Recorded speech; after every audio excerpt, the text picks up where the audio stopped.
Beginilah suasana vaksinasi merdeka yang digelar pemerintah Aceh untuk menekan penyebaran COVID-19 yang terus berkembang dengan varian baru, sehingga percepatan vaksinasi terus dilakukan kepada masyarakat.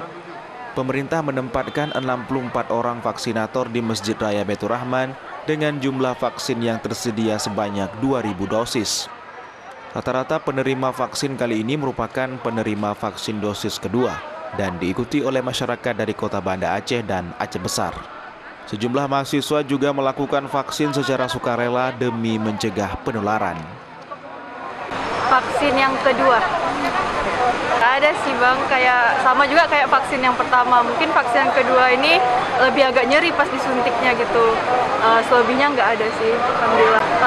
Buat kita terhindar juga kan Bang dari virus corona nantinya, kita melindungi diri kita juga, keluarga kita. Jadi kita menjaga diri kita dengan pakai masker, cuci tangan, sama vaksin juga gitu.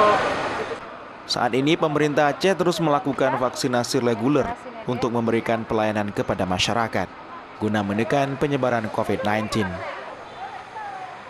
Pemerintah juga terus menghimbau masyarakat untuk selalu mentaati penerapan protokol kesehatan dalam setiap aktivitas.